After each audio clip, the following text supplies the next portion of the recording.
Hi there, and good afternoon. I'm John. I'm Zen. And I'm Julie. We're with cNation, and you are tuned in to the 50 Days of Cannabis podcast, where we examine the cannabis laws in each of the 50 states. Oh, hold on, John. You missed one. I did. The District of Columbia is also included in this. We just thought 50 days sounded a little better than 51. Today we're looking at the cannabis laws in New Jersey. The Garden State has a unique take on cannabis offenses, categorizing them as either disorderly person or crime. What would be the difference of the two? Well, I probably give you some examples. I'm going to get right into possession. The possession of 50 grams or less, a little under 2 ounces, they consider a disorderly person. I think they're talking about a misdemeanor. And that is punishable up to 6 months in jail and a maximum fine of $1,000. So the possession of any amount of cannabis greater than 50 grams is considered a crime. I think they're talking about a felony. And that is punishable up to almost 2 years in prison with a maximum fine of $25,000. Yeah, that sounds about right. That's what we see in other states. Roughly that's the dividing line between a misdemeanor and a felony, between a disorderly person charge and a crime charge.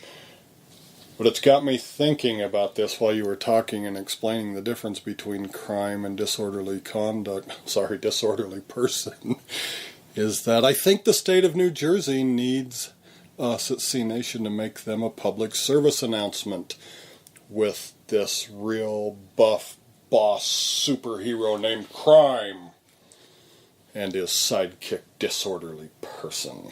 Love it. Anyway, sorry to crack wise, but whatever, I don't really care. But medical possession in New Jersey, that's a different story, right? Yes, it is. A registered medical cannabis patient in New Jersey may possess up to 2 ounces of the usable cannabis monthly. Yay. Yeah, that's good. But they have no home cultivation. Boo. Yeah, the only way that they legally can get it is through the dispensaries. So what is the unlicensed cultivation and distribution? The cultivation of any number of cannabis plants in New Jersey is a crime, with prison sentences ranging from 3 to 20 years and mandatory minimums of 3, 5, or 10 years depending on the number of plants being grown. Not very Garden Statey, is it? No. No kidding. The anything but cannabis Garden State. Yep. Well, anyway, things are distribution. changing. Tell us what happens if we're caught distributing. The unlicensed sale or distribution of any amount of cannabis in New Jersey is a crime, with prison sentences ranging from 1.5 to 20 years, with mandatory minimums of 3, 5, or 10 years depending on the weight being moved. The fines on those range from $25,000 to $300,000. Wow. That's a lot of nickels. That is a lot of nickels, actually. If you listen to our Maryland podcast, you'll understand that inside joke. They have a drug kingpin law down there with a fine of $1 million, and we cracked wise about that being 20 million nickels. But I guess it's a bargain in New Jersey at just 6 million nickels. Let's give them a break, right? Right. Especially, I guess, if you got them all bagged up and you're carrying them to court, I guess I'd rather carry 6 million nickels than 20 million nickels any day. Yep. Especially at 5 grams per nickel. That's what they weigh, by the way.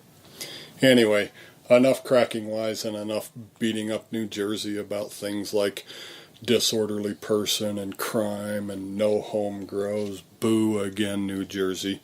But anyway, seriously, and it is their school zone laws. We talk about school zone laws at this point in our podcasts, and New Jersey's are pretty serious.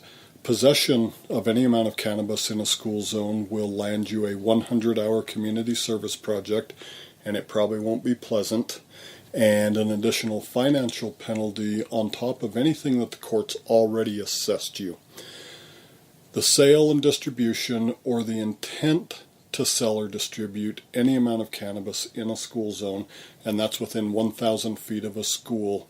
This is where New Jersey gets very serious. You will be sentenced to a prison term of a minimum of 3 years, not to exceed 5 years, and could get a financial penalty as steep as $150,000. Well, I do have to say I applaud them. Yeah, You know, for be sure. adults. Yeah.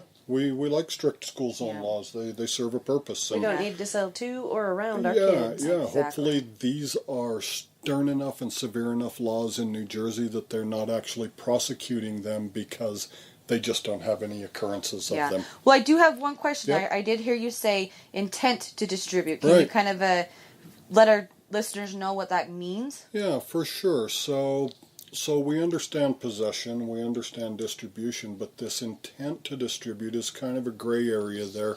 And for all intents and purposes, it's a distribution charge. And the way that law enforcement and the courts look at this is, even if you're not actually selling, but you are prepared to sell, that means larger amounts broken down into smaller, more readily sold amounts.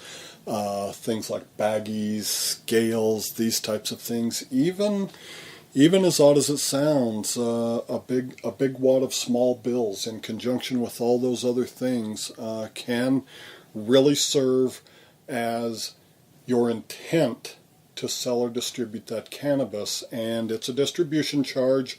You don't have to actually be physically selling cannabis to get the intent charge, and that can be pretty serious because a small amount of cannabis in New Jersey is a misdemeanor, but the sale or the intent to sell any amount in New Jersey is suddenly a crime. Suddenly it's a felony. Yep, now add the school zone penalties yeah, to that. Right. It starts to, you may not see the light of day again. And put this into perspective, that small bag of cannabis in your pocket, misdemeanor. That same small bag of cannabis in one pocket, but a scale in the other, felony. Felony. Serious felony in New Jersey. So anyway, good question, Jules. We always like to explain things that maybe we take for granted. We talk about them so often. We look these laws up. We understand what they mean. But not all of our listeners know every little bit about the cannabis culture. So we're always happy to drive a little detail into what we're talking about. For a more comprehensive look at the cannabis laws in New Jersey, please visit us at cNation.com and click on the state-by-state link. I really worked hard on them, and they're awesome. Please click on them. Yep. Remember, you have rights if you're arrested for any cannabis-related reasons. You have the constitutional right to remain silent until your attorney is present. If you do not have an attorney, ask for one. This is Zen. And Julie. And John. With cNation, bringing you a snapshot of the cannabis laws in New Jersey. Be safe. Stay informed. I really did work hard on them. Please click on them. The 50 Days of Cannabis podcast is a copyrighted production of the South American Gold Corporation. We appreciate your likes and shares on social media. Find us on Facebook, Twitter, and Instagram at cNation Channel.